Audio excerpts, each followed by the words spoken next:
Director Kent, you talked about what keeps you up at night. I believe you said, we don't know who came into the country in the last 4 years. And we've cited several times in this hearing that about 15 to 20 million people came into this country under the last administration. And something that you said actually shocked me. You said that 18,000 known and suspected terrorists entered into the country during the Biden administration. Is that correct? That's correct. That's deeply concerning, but I'm really not surprised. Many of us in this committee said that's exactly what was going to happen. I didn't know that those numbers would be as high as they are. One of the other things that really concerns me about what's going on in this country is we continue to let people into this country that do not want to assimilate to our culture and want to harm Americans. I want to go ahead and play a video.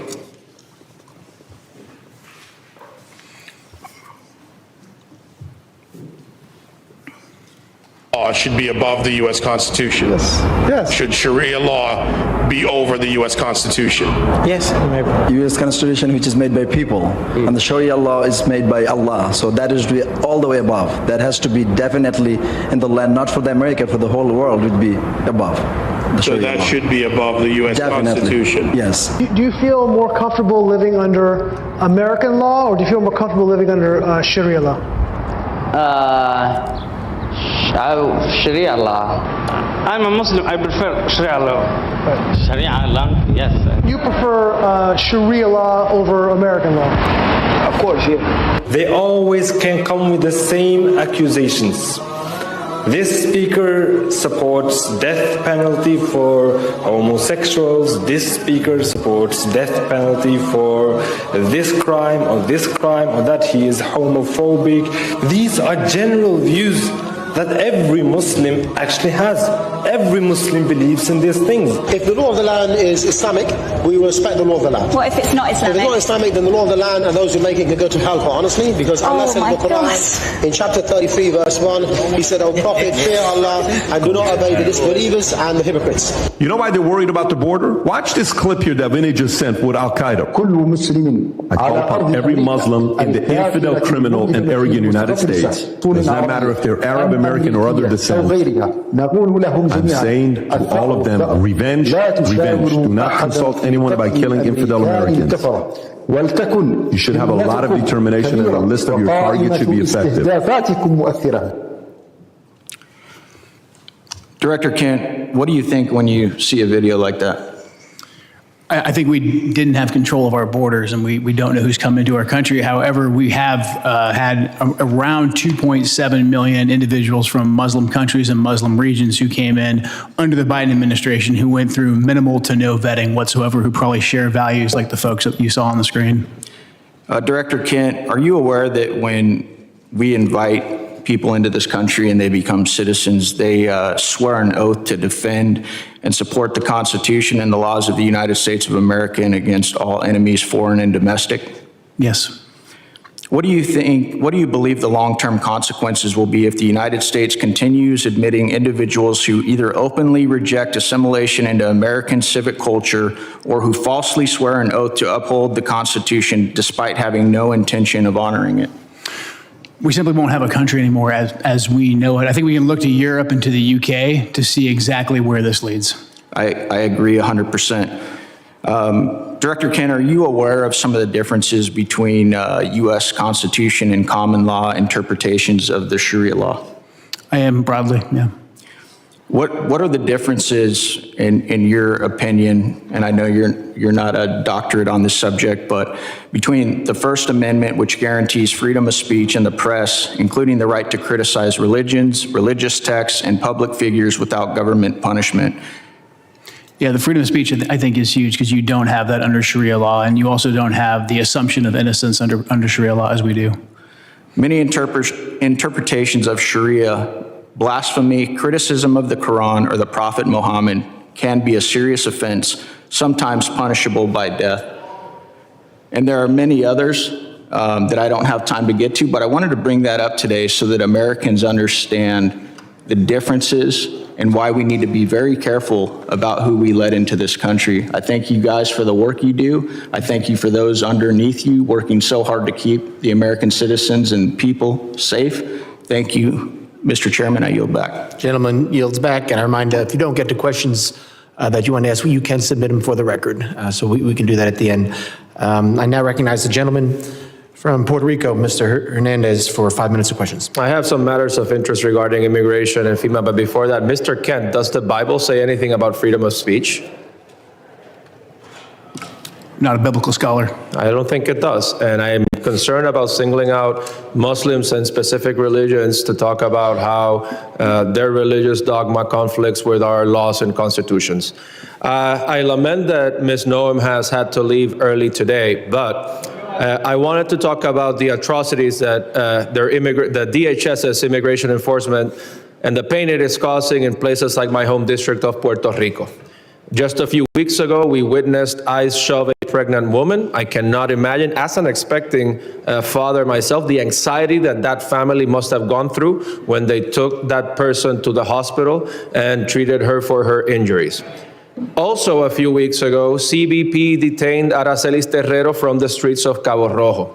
They put her on a plane, they sent her to Texas. She was in a detention facility. She was removed from the detainee location service, and she was not allowed to contact her attorney. Ms. Terrero was a domestic violence victim who was in Puerto Rico with a legal work permit. And I wanted to ask Ms. Noem if DHS policies allow CBP agents to detain persons who are legally in the United States. I wanted to ask Ms. Noem the legal authority behind the detention of Aracelis Terrero. I wanted to ask Ms. Noem why she was removed from the detainee location system. I wanted to ask Ms. Noem why Aracelis Terrero was not allowed to contact her attorney. Unfortunately, I predict that she would not have given us adequate answers based on the answers that she has provided to my colleagues here today. Now, I also wanted to raise a concern with Ms. Noem regarding TSA agents. In Puerto Rico, I witnessed how many TSA agents worked arduously without pay during the government shutdown, and how her announcement that they would get $10,000 as a bonus for working without pay during the pandemic actually created the opposite effect of boosting morale, because it was so selective that it excluded apparently most workers. And finally, I wanted to raise the concerns of red and blue mayors from Puerto Rico. I emphasize red and blue mayors, Republican and Democratic mayors, regarding her recent secret policy regarding transactions or grants for FEMA money that exceed $100,000. So to their surprise, they found out that grants and funding assignments exceeding $100,000 would now need to be approved by Secretary Noem. But there was no transparency regarding that rule, and we have no information regarding the application and the enforcement of that rule. And I sent her a letter with 15 other members asking those questions, and I got a letter in response that has no answers to these questions. And I wanted to urge her to reconsider this policy that is delaying aid and reconstruction funds for the people of Puerto Rico, which are still suffering 9 years after Hurricane Maria, and that this is affecting Republicans and Democrats, that reconstruction should not have a party ID, and that instead of fighting the bureaucracy, this has made the bureaucracy worse. But unfortunately, Secretary Noem left early, and we are left expecting these answers. Thank you, and with that, I yield back. The gentleman yields back. I now recognize the gentleman from Tennessee, Mr. Ogles, for 5 minutes of questions. Thank you, Mr. Chairman, and thank you to the witnesses. Let's be clear. The United States of America is safer today because of President Trump. The United States of America is the dominant predator across all landscapes because of President Trump.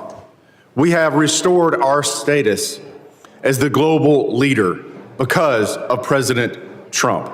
Hard stop.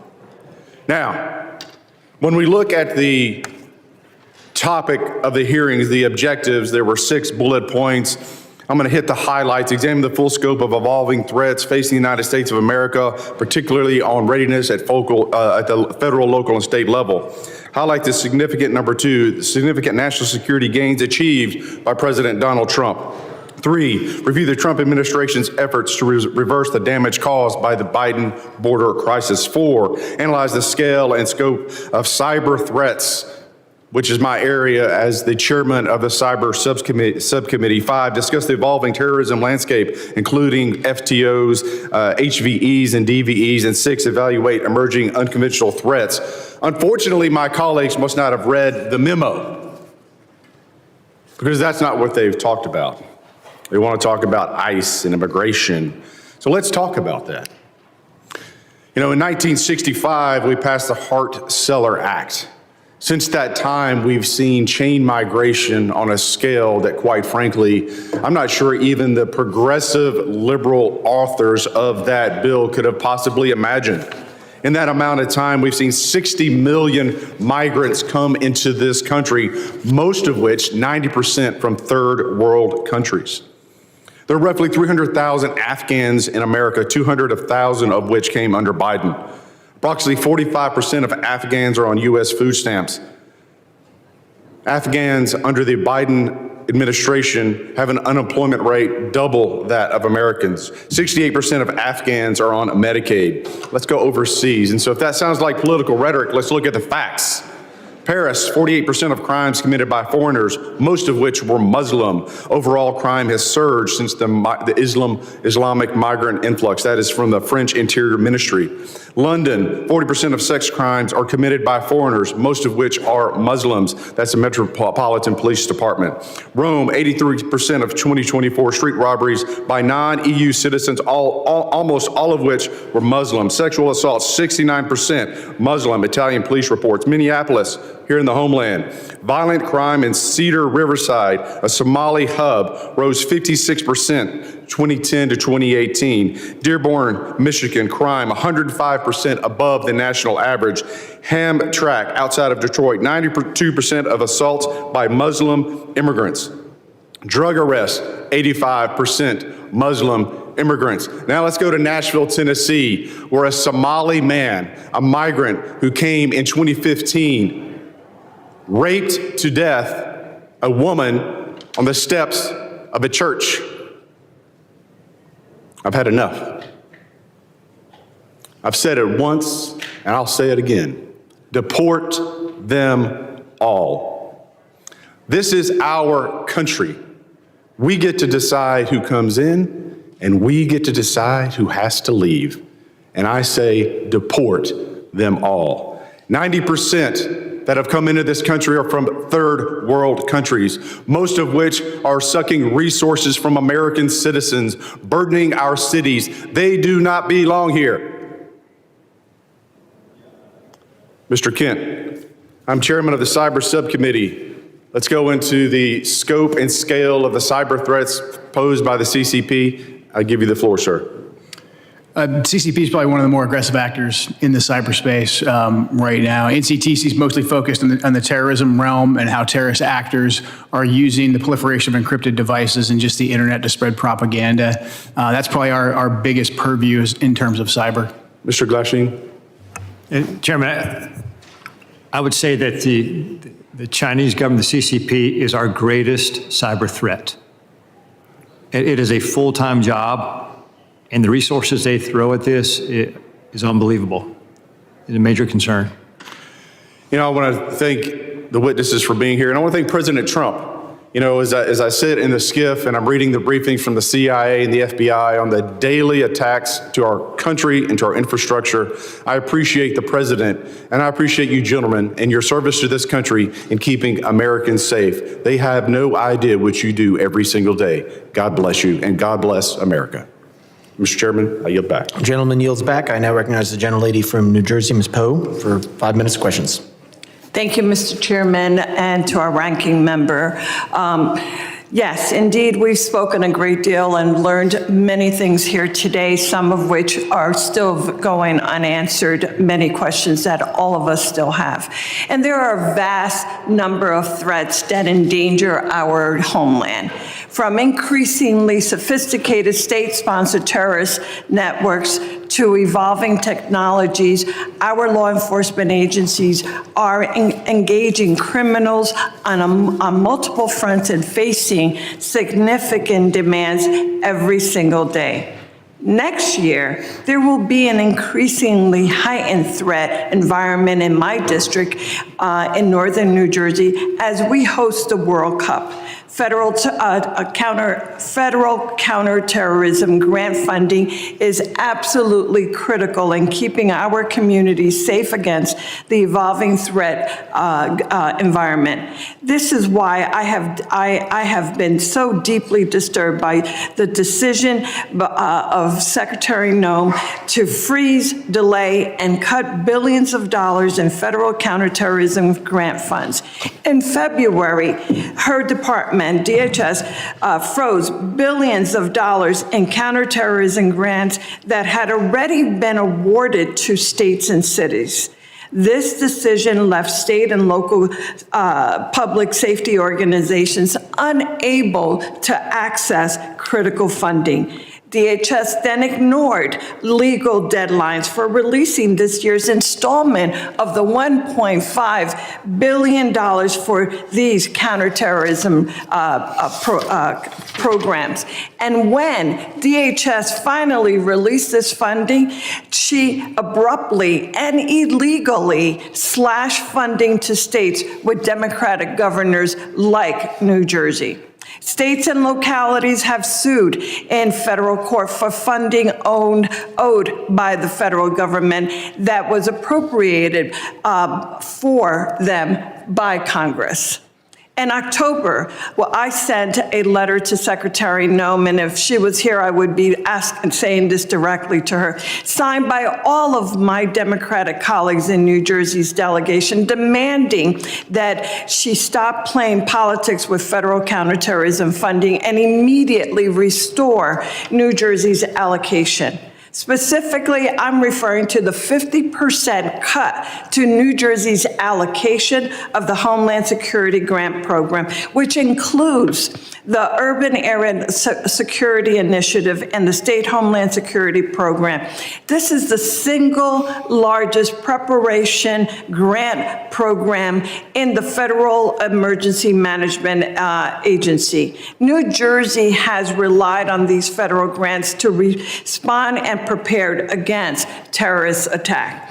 When she published the notice of funding opportunities for the Homeland Security Grant Program, she stated that her intent to allocate this funding was going to be based on statutory risk assessment and an analysis of relative risk to terrorism faced by the 100 most populous areas in the country. Under this process, New Jersey was preliminarily allocated around $19 million, but DHS final award notification, our state received just $9 million. The final award notification failed to explain why such drastic cuts were made. Instead, she simply stated that it was done, quote, per DHS directive. To this day, we have still not received, I have not received a response to my letter. And I absolutely cannot understand and am so incredibly disappointed by the fact that this administration continues to try and attempt to walk all over this body.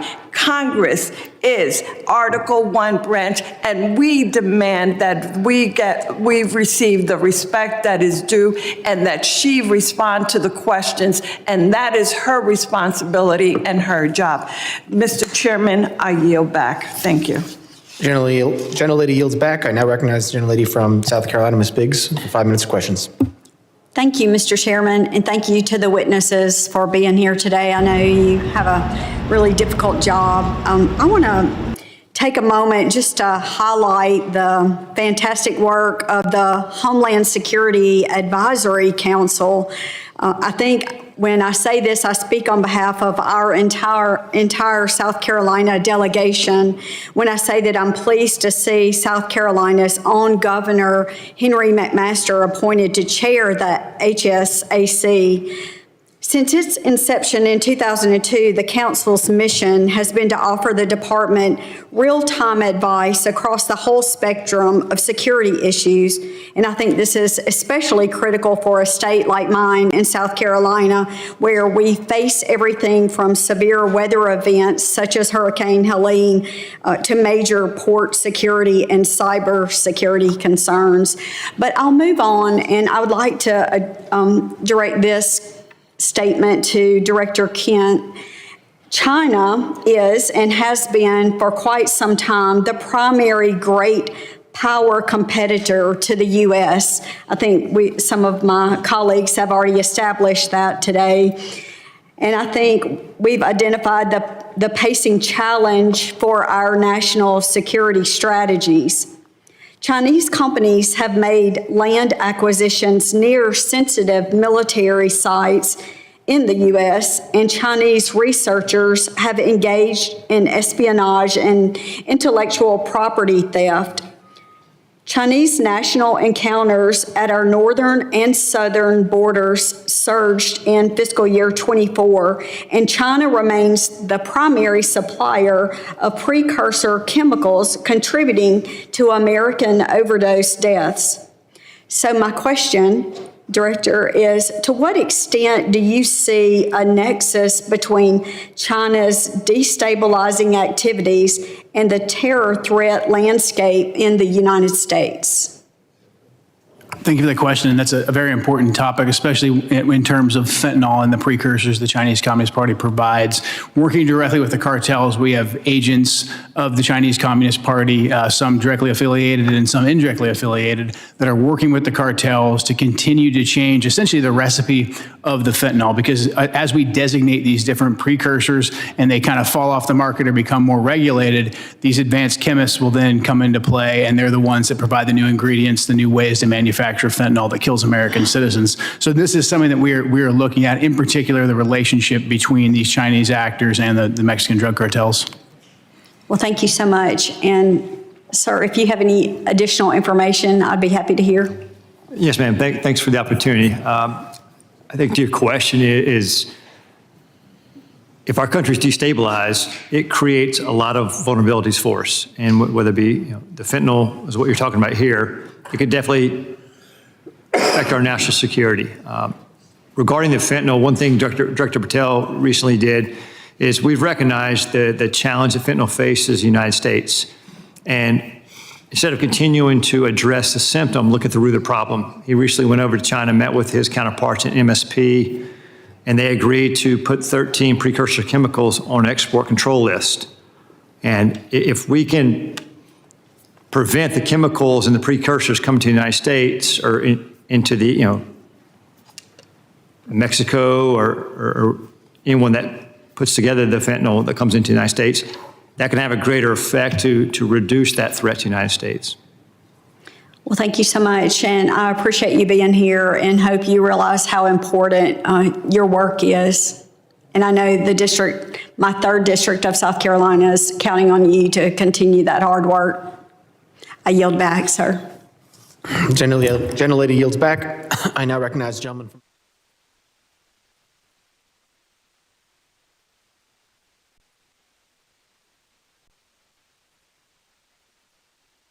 I want to focus on an issue that I think is really important.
to today's hearing, threats that currently face the country. We have millions of people in this country right now who will harm the country either with specific intent or by natural effect. There's a refusal to assimilate, there's a disdain for Western values, there's even a disdain for this country. We've seen it recently in the unfortunate but staggering case that we've become aware of in Minnesota. Somalian groups who have come here to defraud the United States to the tune of billions of dollars, submitting fake invoices, at least motivated in part for personal enrichment, and then to fund terrorist groups back home, our adversaries. And one of the points that I find most disgraceful from the other side of the aisle, they would rather talk about Secretary Noem rather than these threats that we are trying to combat. And they also say that this is strictly a race issue. That's a disgusting accusation.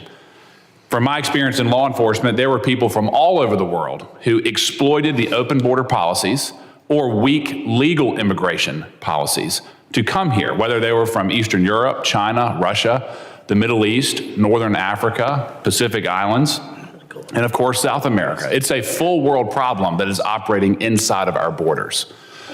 So, Mr. Kent, let me just start with you. How can we programmatically identify, again, these threats that arrive at the point of millions of people who are here specifically harming the country?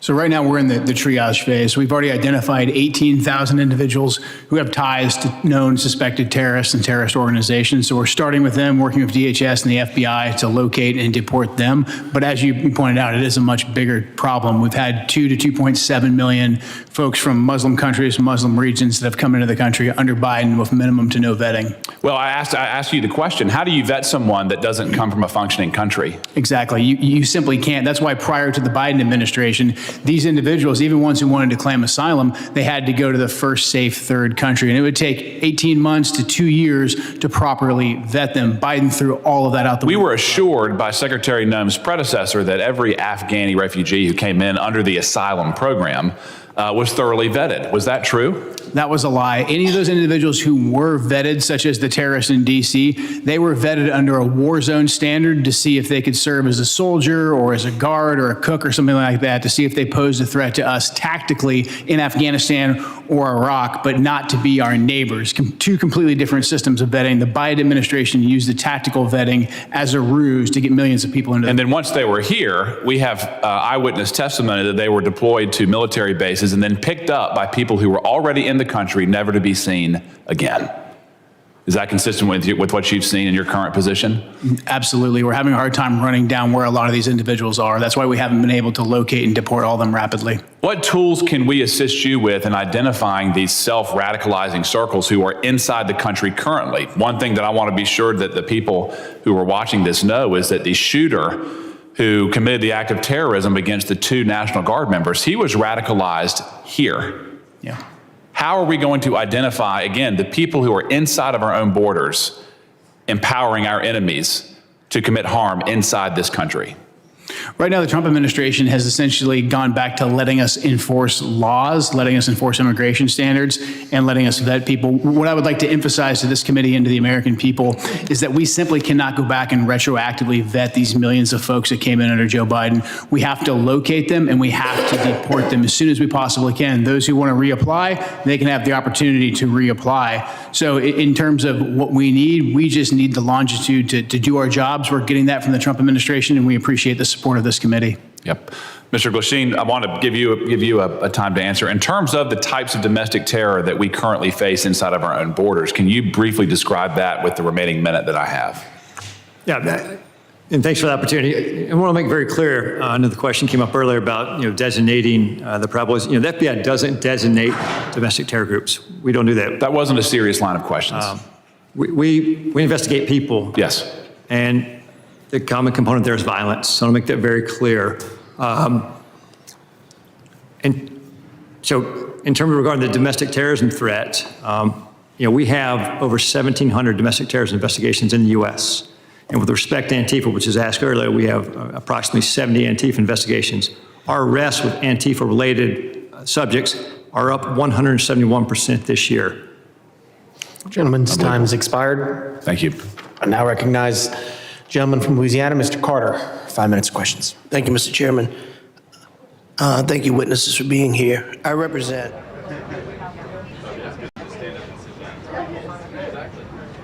that correct? No. Yeah, I'm waiting for the right. I'll reload the other one. That's perfect.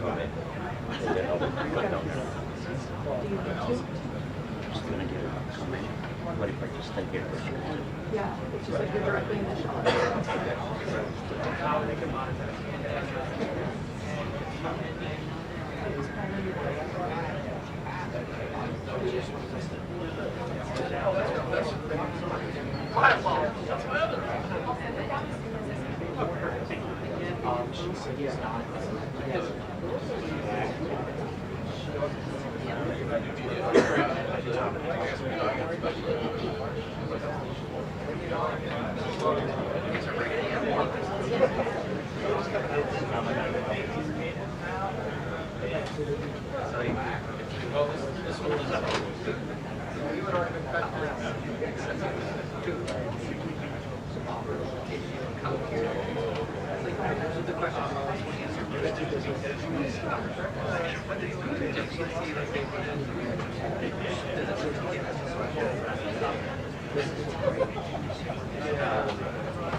Maybe I'd send one more, just like the sign on the book.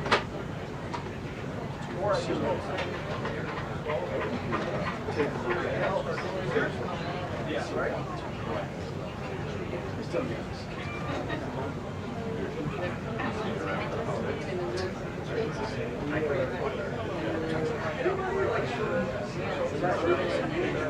It's the same caption.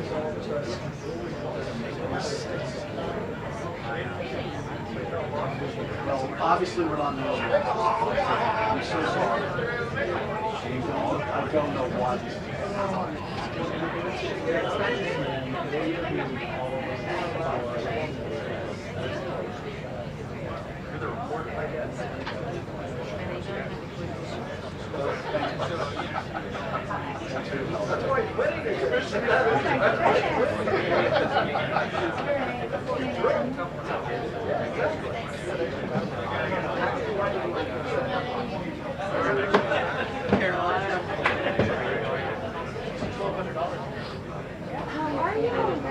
I hear I'm going to see you.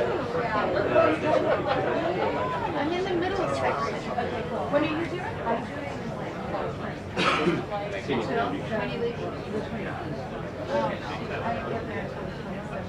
I'll see you at the airport. Wait till you're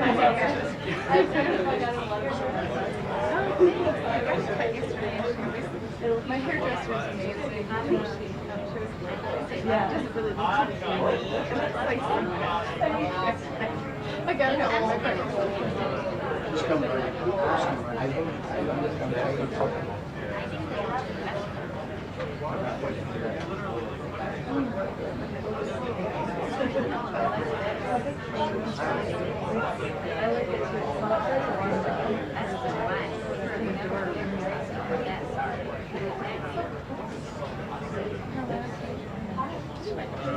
I'm glad I didn't wear my face like this.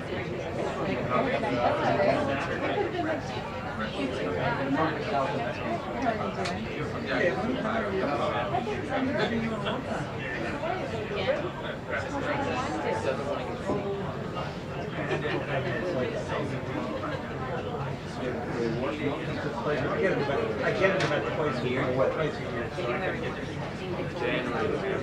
That's right. Yeah, January will be time. Anchor is like mine. That's interesting. Shooting those with no fellas. The tanker you can at least put together. Yeah, I mean, it's part of those things for who was national security strategy. We can 4 stories of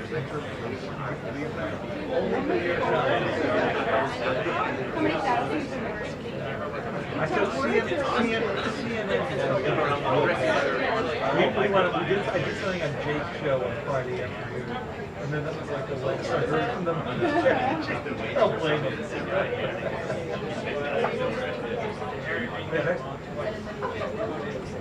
Yeah, that was good. That was good. I really liked that. It's not the first time, and then he started working straight. He called me, the first time he called me a traitor.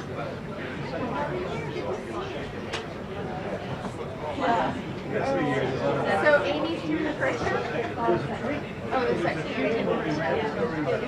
You want to stop and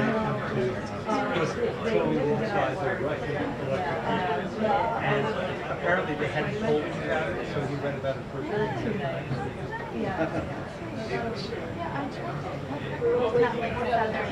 What? Remember, we used to come to We're St. going to We're on the beach. I think it's a beautiful spot. So I was like, wait, we stayed in St. Do you know, where's the We're up staff? on a ridge, so in the winter, Oh, so it's just okay. Yeah, I would the have. dog, the kids, Yeah. Essentially. one lives in. Actually, I really like the other height better. The staff is the one that's like, they were very We were out with him at Thanksgiving walking around. and I think she's contemporary. Yeah. For a more pricey. So I might change my mind, but that one was actually even more expensive. Anyway, how about you? Anna. Maybe other people agree. The trick is, like, they give you a free bike, it's just want to keep it still. So if you just say, anywhere how to cover your bike. You have to make an account.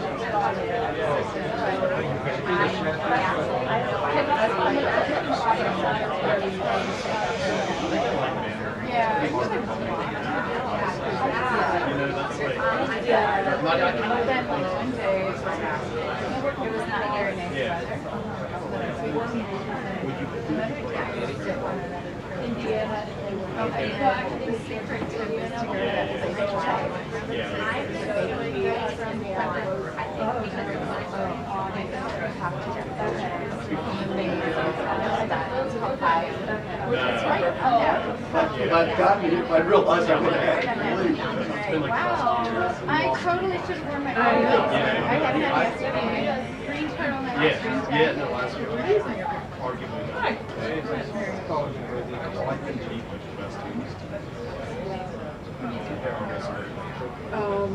Here. No, it's been off. Oh, yeah. I know. It's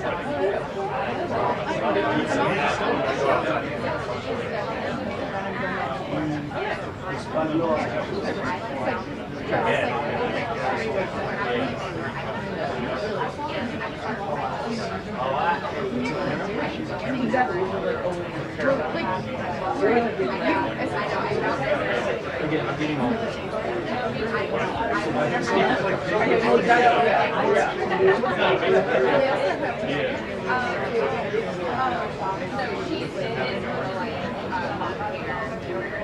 kind of got it.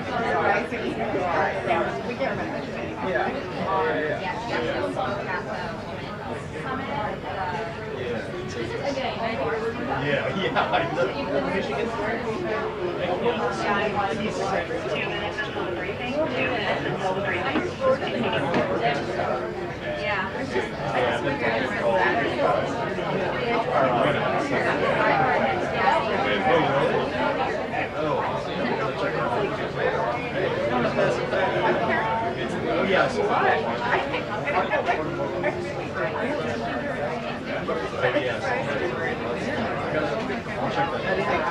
That's our issues.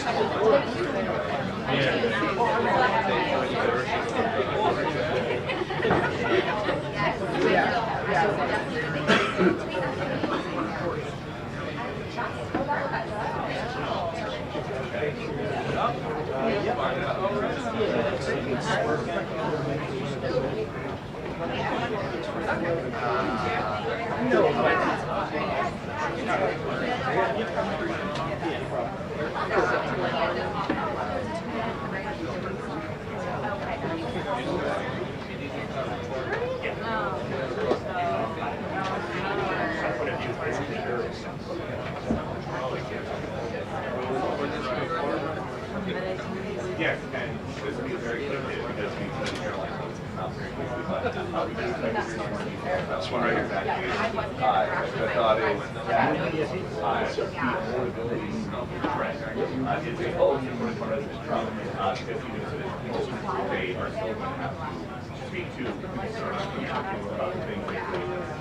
also expect to hear a lot about Venezuela.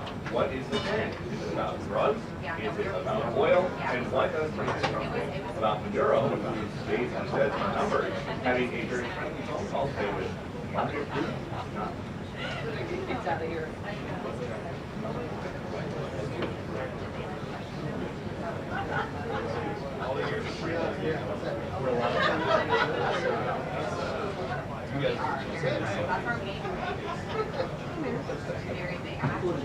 Yes, especially if you consider the possibility, we don't know what the possibility is, but that if while you're setting them up, Venezuelan citizens are parking Russian military hardware in our facilities. They'll be here.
Hello, everybody. Good afternoon. Hello. Some new faces in here today. As we approach the end of the year, it is a great time to reflect on how much progress our country has made under President Trump's bold leadership. Given the complete mess that President Trump inherited from Joe Biden and radical left Democrats in Congress, what this administration has accomplished since January 20th has been nothing short of remarkable. While most politicians promise big on the campaign trail and break those promises once they get into office, President Trump promised big and has delivered even bigger. On the economic front, after inheriting the worst inflation crisis in over 4 decades, President Trump's pro-growth policies are making tremendous progress to make America affordable again. Under the painful Biden years, inflation reached a record high 9% and devoured Americans' purchasing power.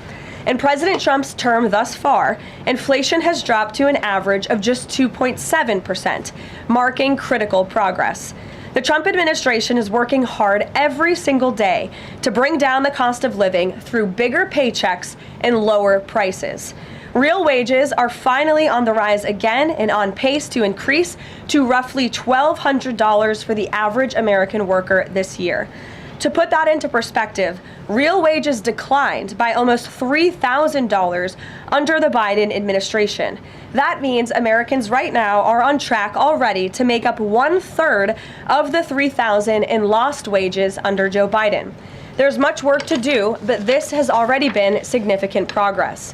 President Trump has also delivered resoundingly on his promise to end Joe Biden's insane war on American energy and make sure our country has reliable and affordable energy produced right here at home. As a result, the nationwide average for regular gas just fell to its lowest level in nearly 5 years. According to data from Gas Buddy released on Monday, average gas prices have now dipped below $3 per gallon in 37 states, below $2.75 per gallon in 22 states, and below $2.50 per gallon in 5 states. Just a few years ago, we saw record high price gas of nearly $5 per gallon. American families faced constant pain at the pump, and those costs caused the price of everything else to go up as well. In fact, the average cost for a gallon of regular gas in the country was the most expensive price during a presidential term in U.S. history under Biden's disastrous leadership, even with them recklessly draining our strategic reserves to try and artificially decrease prices. But thanks to President Trump, those days are long behind us. In the months ahead, Americans can expect prices to fall even further. We know that when gas gets cheaper, everything else gets cheaper too, and that's what this president is focusing on. Americans can also expect another boost to their bank accounts in the months ahead, as 2026 tax refund season is upon us after the holidays, and it's projected to be the largest ever thanks to President Trump's passage of the One Big Beautiful Bill. According to recent analysis from Piper Sandler, when Americans file their taxes early next year, their refunds could be about 1/3 larger than usual, or roughly an extra $1,000 per filer. That is money straight into the pockets of the American people. It's only because of President Trump and Republicans' leadership that Americans will now pay no tax on tips, overtime, and Social Security. President Trump and Republicans believe hardworking Americans deserve to keep more of their hard-earned money, but Democrats, on the other hand, every single one of them, voted against these massive tax cuts. So remember that the next time Democrats try to talk about affordability. Democrats don't have a single clue about how to make America more affordable. They just spent the last 4 years creating the very affordability crisis that President Trump is fixing right now. And if given the chance of power ever again, the Democrats will implement those same policies and jack inflation right back up to where it was. Finally, at the border, President Trump has restored America's sovereignty and made our country safe again. This is the single greatest and fastest national security victory in modern American history, and it's not even close. The latest preliminary numbers released from the month of November show we have the most secure border in our nation's history. This is a remarkable achievement. November encounters came in even lower than the previous historic low in October, if you can believe it. There were only 30,367 total encounters nationwide. That's lower than the previous record set in October. And for the 7th consecutive month, U.S. Border Patrol released 0 illegal aliens into the United States. Let me repeat, 7 months of 0 illegal aliens being released into our country. This is a historic achievement, and it's one that every law-abiding American citizen should be grateful for. At this point, in 10 months under President Trump's unmatched leadership, we've seen less apprehensions overall than we saw in just 1 month under Joe Biden. Again, let me repeat, in 10 months under President Trump, we've seen less apprehensions at the southern border than we saw in 1 month under the previous president. Again, remarkable results. All in all, the economy is back on track and ready to boom over the next 3 years. Biden's inflation crisis is over. Prices are coming down. Wages are rising. The border is fully secure, and America's best days are to come. President Trump has kept his word and delivered for the American people over the past year, and he will not stop fighting, as you heard from him directly this week, until our country and every state in this country is better than ever before. So with that, I will take your questions today. I know there's a lot of news. We'll start with our new media seat. Mr. Bowling, it's great to see you here. He's of Real America's Voice. He's also the host of Edge, his interview and commentary podcast. Please, Eric, why don't you kick us off? Karoline, thank you very much for this and inviting me to the new media seat. As you point out, affordability crisis, it strikes me energy prices have been coming down aggressively since President Trump's second term, approaching $55 a barrel for oil, gasoline, as you point out, under $3 a barrel nationally, first time in 5 years. By the way, that $55 barrel oil is about half of the peak under the last 4 years of the last administration, half price. Wholesale prices come down, yet affordability crisis, a lot of the folks in this room, a lot of legacy media, some people in the front row, seem to want to call this an affordability crisis right now, forgetting the fact that over the last 4 years prior, we hit 9% inflation. Wages, as you point out, were stagnant at best, sometimes had dipped. That's a real affordability crisis there, but they weren't really calling it that then. You point out how President Trump is changing the affordability in America, but how will he ensure that the legacy media doesn't flip the script and change it so that they're using affordability as their word, their idea, versus what the American people who know much better? Yeah, well, it's a great question, Eric, and it's a point of frustration for the president and for myself. I will say that's part of the reason I just kicked off this briefing today, setting the record straight with facts about the economic mess that the president inherited from his predecessor, Joe Biden. And he's focused on digging our country and our economy out of that hole every day. Things are getting better, and they will continue to. And President Trump understands better than any politician in this city the pain that the American consumer has been feeling for years now because of the last administration's policies. You heard him in the great Commonwealth of Pennsylvania this past week campaigning and talking to these voters saying, I was elected to fix this problem and I am fixing it. Don't forget who created it, and that's the Democrats. And I think when you hear the president talk about affordability, he's saying the Democrats are the greatest con artists in history because they are now trying to claim ownership of an issue that they created. And every data point and every economic metric does in fact show that the economy is improving. And so I do wish more people would report on those facts. I do wish that more people would remind the American public how we got here and why. It does not mean this president is discarding the feelings of the American people. He gets it better than anyone, which is why his entire administration has been focused on the issue of the economy and energy prices since day one. If I may Sure. follow up, it's reported that around 10,000 commercial driver's license operators have been pulled by your transportation secretary department. Will the president apply that same metric? For the reason was the operators weren't speaking or reading English to a level that was safely, people thought they would safely be able to operate trucks on our roadways. It's estimated in California around 40% of Uber drivers, Uber and Lyft drivers, don't speak English proficiently, and the number's 45% in Minnesota. Will this same rule or metric apply to the gig economy like Uber and Lyft? So I don't have any announcements on further regulations, if you will, from the Department of Transportation with respect to this issue. However, I will just reiterate the Trump administration's position is that truck drivers, particularly those driving big rigs on our nation's road and highways, who have a great responsibility to keep the American public and their fellow citizens safe, should be speaking English and should have an ability to read English proficiently.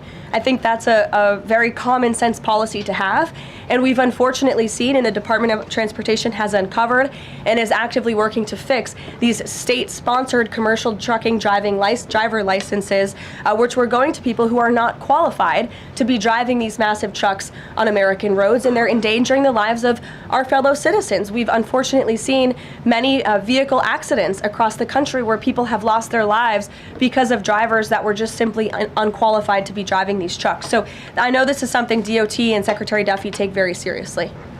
Peter. Thank you, Caroline. Based on the way that things stand right now, is Operation Southern Spear about drugs or is it about oil? What I will tell you, Peter, is that the Trump administration is focused on doing many things in the Western Hemisphere. The president has taken a new approach that has not been taken by any administration for quite some time to actually focus on what's going on in our own backyard. And there are two things that are very important to this administration. Number one, stopping the flow of illegal drugs into the United States of America, which we know has killed hundreds of thousands of Americans.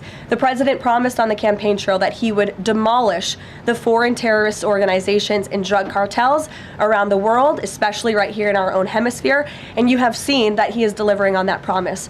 With respect to the oil and what happened yesterday, the Department of Justice requested and was approved for a warrant to seize a vessel because it's a sanctioned shadow vessel known for carrying black market sanctioned oil to the IRGC, which you know is a sanctioned entity. So the president is committed to stopping the illegal flow of drugs into our country. He's also fully committed to effectuating this administration's sanction policy, and that's what you saw and the world saw take place yesterday. And because you said the president is trying to do a lot of things at once, he talks a lot about how he thinks the way to bring down prices for everything would be to bring down the cost of energy.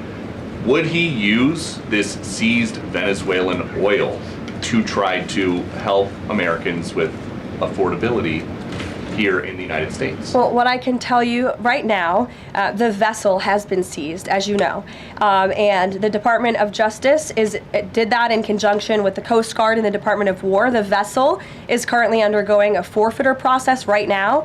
The United States currently has a full investigative team on the ground on the vessel, and individuals on board the vessel are being interviewed, and any relevant evidence is being seized. With respect to the oil, that's a different issue. As you know, Peter, the vessel will go to a U.S. port, and the United States does intend to seize the oil. However, there is a legal process for the seizure of that oil, and that legal process will be followed. And just my last one on this. If President Trump launches a bigger military campaign in the Caribbean, is he jeopardizing a possible Nobel Peace Prize? Look, the president has proven over the past year that he is more than worthy of the Nobel Peace Prize. I think he's been nominated for it nearly 100 times this past year, which is definitely a record. He's solved, I think, 9 conflicts around the world. We are up to now. He's actively working on the Russia-Ukraine war, which is the big one as we speak, and has been over the past year.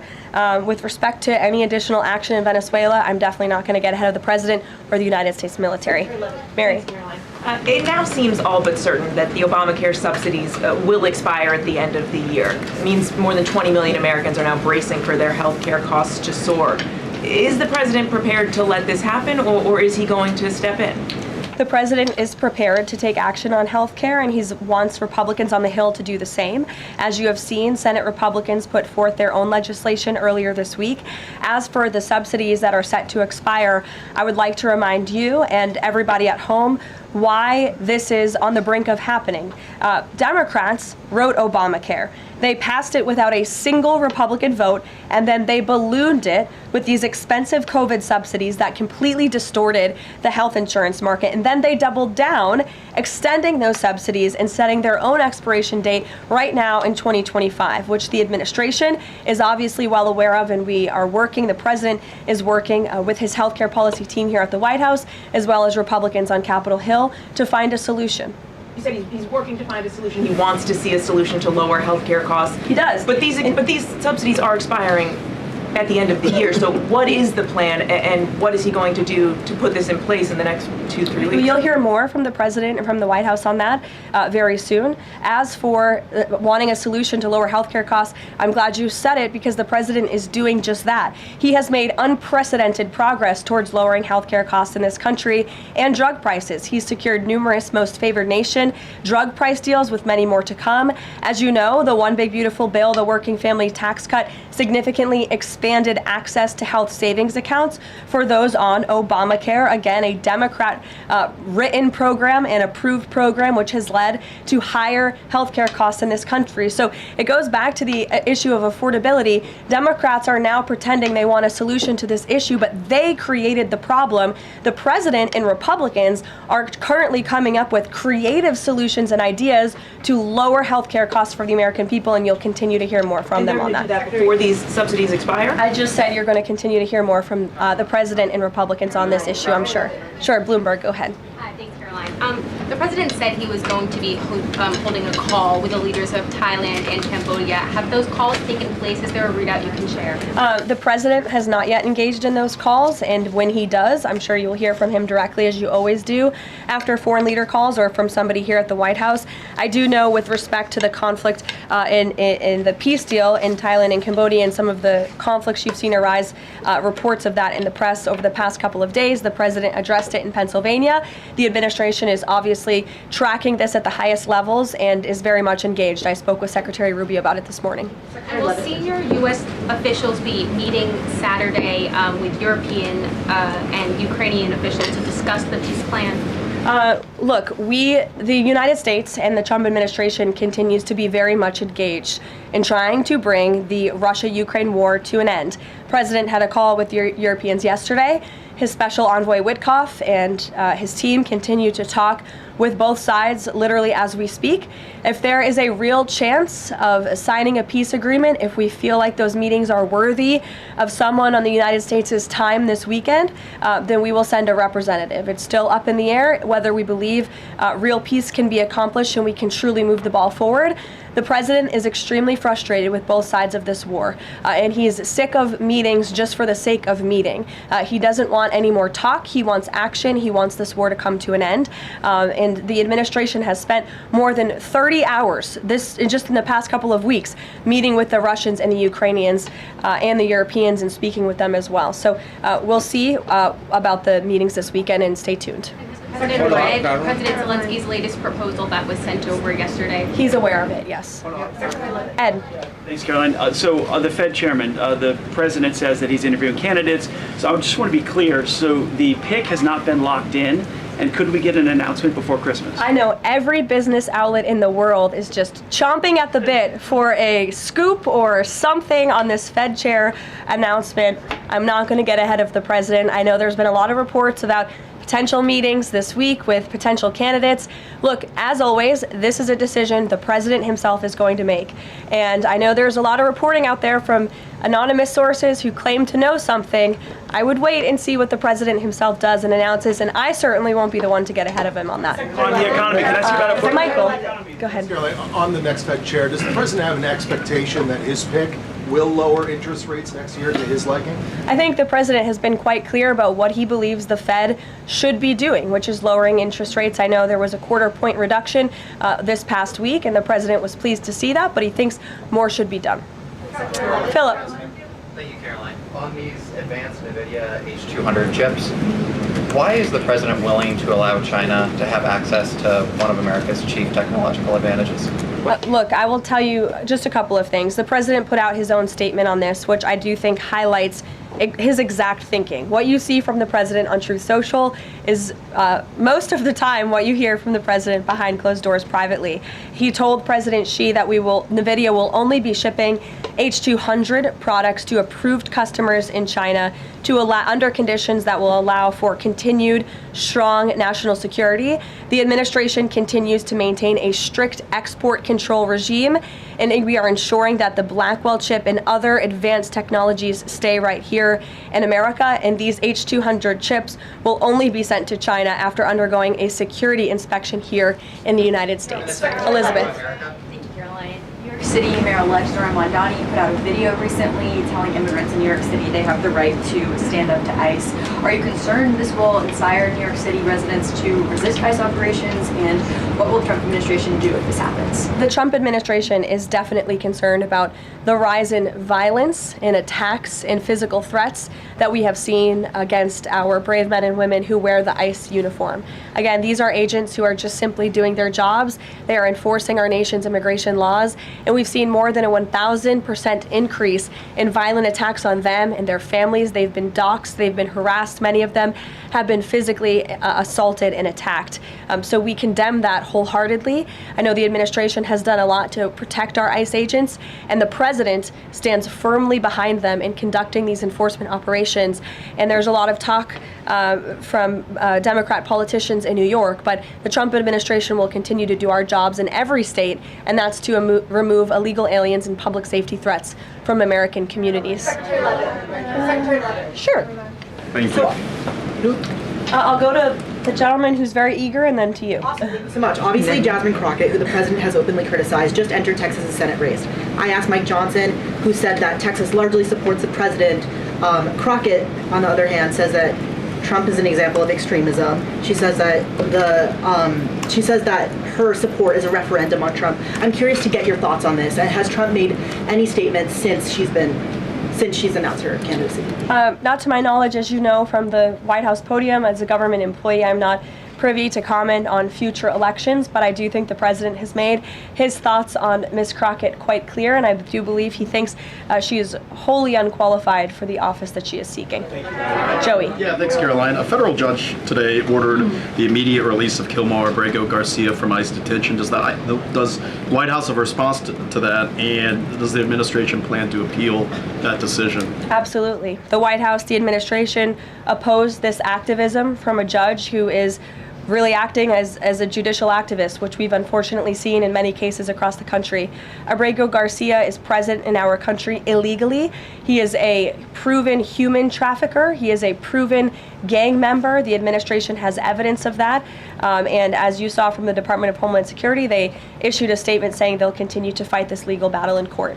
Caitlin. Two questions. I have one on Venezuela to follow up, but first on affordability, since we were talking about the economy at the beginning. If the economy is as strong as the president has said it is, then why is he telling parents 2 weeks before Christmas that they should only buy 2 or 3 dolls for their children? Look, what the president is saying is that if we want products made right here in America, if we want them to be made from American small businesses, which is a large part of the reason the president has effectively implemented tariffs, then we're going to have better quality products right here in the United States. Maybe you'll pay $1 or $2 more, but you will get better quality and you'll be supporting your fellow Americans by buying American, and that's what the president was saying. Again, with respect to affordability, every economic metric, Caitlin, and I wish you would report more on it, does in fact show that the economy is getting better and brighter than where it was under the previous administration. I will repeat, inflation as measured by the overall CPI has slowed to an average 2.5% pace. Real wages are increasing, roughly $1,200 for the average worker. Gas prices are down in almost every single state across the country. Again, in 22 states, it's below $2.75. You look at the tax cuts, those are going to go into effect next year. So the best is yet to come. The president is digging our country out of the economic hole that the previous administration put us in, and that's what he's talking about. It was a year ago, as you know, and grocery prices have been up. So we've covered the economy, but there's mixed signals in terms of what that looks like. But on inflation is down from where it was. As measured by the overall CPI, it has slowed to an average 2.5% pace. This is down from what the president inherited. The president inherited 2.9% in January. Today it's at about 2.5%. So we're trending in the right direction with more to come. And I would remind you, when President Trump left office in his first term, inflation was 1.7%. And the previous administration jacked it up to a record high 9%. So again, in 10 months, the president has clawed us out of this hole. He's kept it low at 2.5%, and we believe that number is going to continue to decline, especially as energy and oil prices continue to decline as well. It wasn't high under Biden. They're just saying it's not. Well, nobody reported on it being high under Biden. My predecessor was standing at this podium, but now you want to ask me a lot of questions about it, which I'm happy to answer, but I will just add, there's a lot more scrutiny on this issue from this press corps than there was. Well, and the previous administration said that too. My predecessor stood up at this podium and she said inflation doesn't exist. She said the border was secure, and people like you just took her at her word, and those were two utter lies. Everything I'm telling you is the truth, backed by real factual data, and you just don't want to report on it because you want to push untrue narratives about the president. Go ahead. Question on Venezuela, Karoline. I'm not going to take your follow-up. Go ahead. Is the White House optimistic about the upcoming redistricting vote in Indiana and what happens if it fails? We'll see how the vote plays out. That's a political matter and frankly a legal one, and I won't comment on it here. Brian. Thank you, Caroline. I'm going to go back to the Fed. I have 2 topics I just want to address with you. The first one on the Fed. The president did say yesterday that he was meeting with Kevin Warsh. This is your favorite story in the world, Brian. It is our favorite story. The president said yesterday he was meeting with Kevin Warsh to talk about the Fed chair, an interview for a Fed chair role. Can you just say how that interview went with him? I won't comment on private meetings without the president's approval to do so. And the second thing is on the Netflix Warner Brothers deal. The president did address this also yesterday. He said that he believes that the sale of CNN should be attached to that deal with Netflix or with Paramount if anything happens down the road with them. Can you just explain what the president's planning to do going forward to continue to make that case similar to what he made yesterday? Well, I think the president's comments yesterday about the sale of CNN and new leadership is evidenced by my exchange with the CNN reporter in this room. Their viewership has gone down, their ratings has declined, and I think the president rightfully believes that network would benefit from new ownership. With respect to this deal, he has great respect for both companies who are bidding against one another, and I won't weigh in any further than that. In the back, go ahead. Thank you. I have 2 questions. I wasn't calling on either of you, but I'll take both your questions and then to you. Go ahead. I have 2 questions. One is South Korea, one on the Japan. First question, the recent U.S.-South Korea trade fact sheet made no mention of agricultural product. Does the United States want to completely open its rice and beef market to South Korea? And second question on Japan. China is using its military power to surround Okinawa, Japan. Is the United States concerned about the military conflict between China and Japan? And what action will the United States take? Okay. To your first question on South Korean beef or beef export to South Korea, I will check with our trade team and we will get you an answer on that. To your second question with respect to Japan and China, the president has a phenomenal relationship with the new Prime Minister of Japan, as you know. He was pleased to meet her when we went to Asia a couple of months ago, and they have spoken a few times since. They continue to be engaged with one another, and Japan is a great ally of the United States, as evidenced by their personal relationship and our continued trade relations with Japan. With respect to China, the president also has a good working relationship with President Xi, which he believes is a good thing for our country, and he believes that the United States should be in a position to have a good working relationship with China while maintaining our very strong alliance with Japan. Go ahead. Yesterday, President Trump was speaking about drug production in Colombia. He said that the president of Colombia better wise up or he's gonna be next. What was he meaning exactly? And the other thing is that President Gustavo Petro of Colombia responded to that statement by issuing a formal invitation to President Trump to go to Colombia and to see firsthand how the authorities in Colombia are fighting against drugs. Do you think that President Trump would consider that? Well, that's very interesting. I hadn't heard the news about that invitation. I will let the president speak directly to it on whether or not that's something he would entertain. But as for his comments yesterday towards President Petro, he has been saying some very alarming and frankly insulting things towards the United States of America, and the president doesn't like it. Yes, in the blue.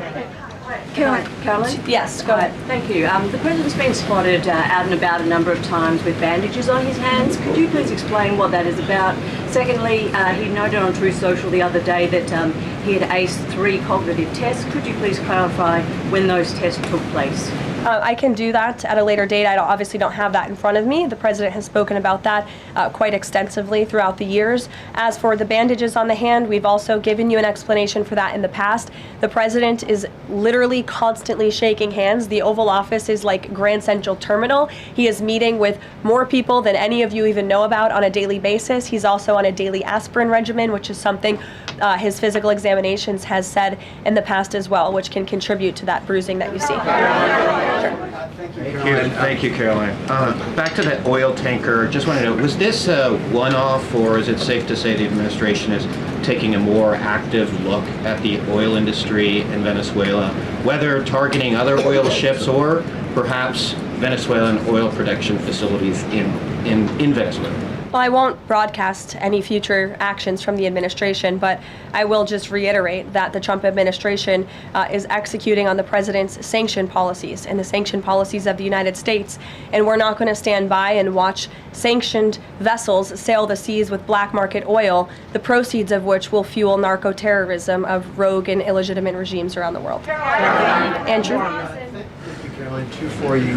First, when the president announced the farm relief program the other day, Secretary Rollins afterwards, right out there, told us that the program would be paid for by the Commodity Credit Corporation, an existing program. The president keeps saying that it's being paid for by tariff revenue. Why does he keep saying that if the secretary who's running the program says that's not the case? And also about his doll comments from the other night. The president's a billionaire. He's probably the wealthiest person to ever serve as president. Is it a good look for him to be telling parents, oh, you should only buy 2 or 3 dolls for your kids, when he's one of the wealthiest people in the country running the government? Do you think the people in that room in Pennsylvania who the president was speaking to don't know the president's a billionaire? I think that's a very well-established fact. And actually, I think it's one of the many reasons they reelected him back to this office, because he's a businessman who understands the economy and knows how to fix it. And he's doing it right now just like he did in his first term. Sure, go ahead. To the gentleman behind you, Andrew, yes, go ahead. Go ahead. Thank you, Caroline. On Gaza, we heard the president say yesterday that the Board of Peace members are going to be announced early next year. What is the administration doing to move the parties in the region closer toward phase 2 of his peace plan for Gaza? Sure. Well, first of all, I would be remiss if I didn't highlight what a success it is that 10 months into the president's administration, you're asking me about a peace plan in Gaza, because that's a legitimate reality on the ground right now in the region. And it's only because of this president's leadership that that was able to take place, that all the living hostages were returned, all but one body of the deceased hostages has been returned, and we're still, of course, working on the last one. As for this next phase of the peace process, there is a lot of quiet planning that's going on behind the scenes right now for phase 2 of the peace deal. And when the United States is ready to make those announcements public on the Board of Peace, the ISF, and the Palestinian technocratic government, we will be making those announcements at the appropriate time. But the reason that, you know, the negotiators and the teams on the ground have been rather quiet about this is because I spoke with them this morning. They are trying to be deliberate and thoughtful about this. Peace in Gaza, in the Palestinian Strip, is something, the Gaza Strip rather, is something that people have been trying to accomplish for 70 years. So, this is a complex problem, and this administration wants to be very thoughtful about it, and we want to ensure an enduring and lasting peace. And when those announcements are ready, they will be made. Sure. Thank you. There have been reports that Vladimir Putin called Maduro today to reaffirm his support. I wanted to ask if it is concerning to the president that Putin has given such a warm embrace to Maduro. I don't think that would be concerning to the president at all, no. I'll let him speak on it further. Spoken to Putin about that? He has not spoken to President Putin today, and I understand that call took place this morning, so the answer is no. Thanks. I have a question about the ACA, but just first very quickly clarifying Caitlin's question. You acknowledged that CPI in January when you took office was 3%, and in September, the last month for which we have data, it was also 3%, so inflation... No, it's 2.5%. Not in September, it was 3%. It's 2.5%, the average CPI right now. I have it in front of me. In President Trump's first 8 months in office, inflation as measured by the overall consumer price index has slowed to a 2.5 average pace. This is down from the 2.9% inherited in January. So January is 1 month. So you're in the back. Okay, can I ask you about the ACA really quickly? There are a number of plans that are floating around on the Hill right now having to do with these premium subsidies that are about to expire. Which plan does the White House support? Again, I have told you now a few times that the president and the Republicans will continue to unveil creative ideas and solutions to the healthcare crisis that was created by Democrats. And I know Chuck Schumer is putting up a vote today. This is a political show vote. Chuck Schumer is not sincerely interested in lowering healthcare costs for the American people. He's putting this vote on the floor knowing that it will fail so he can have another talking point that he can throw around without any real plan or action. If Chuck Schumer actually wanted to lower healthcare costs, I'm sure the president would welcome him and his entire Democrat caucus to a legitimate coordination on the president's policies of bringing down drug prices, these most favored nation deals. Why hasn't Chuck Schumer ever come out in support of those? Those are going to legitimately, they already are, lower drug prices for the American people, and not a word from Chuck Schumer on it. So I think that just proves this is completely political. Kelly, go ahead. Two quick ones on Venezuela. Does the president consider the seizure of the oil tanker an escalation or a step towards war with Venezuela? I think the president considers the seizure of the oil tanker as effectuating the administration's sanction policies, which I've already discussed previously. Potential invasion or potential land strikes in Venezuela aligned with the president's supporters, the MAGA base, does it risk the potential for a prolonged war and U.S. troops involved in that? Prolonged war is definitely not something this president is interested in. He's been very clear about that. He wants peace. He also wants to see the end of illegal drugs being trafficked into the United States and taking the lives of hundreds of thousands of Americans across our country. And he's thinking about that every day here at the White House. With every drug boat that is taken out by this administration, we are saving thousands of lives by deterring those drugs and stopping those drugs from flowing into our country. You will all, excuse me, you'll all hear, excuse me, you will all see the president tonight. He'll be making remarks at the Congressional Christmas Ball, which will be taking place here at the White House. And later this afternoon, he will be signing some congressional bills and executive orders that we, as always, will keep you apprised of. Thanks, guys. Can you say a word about the call with Modi?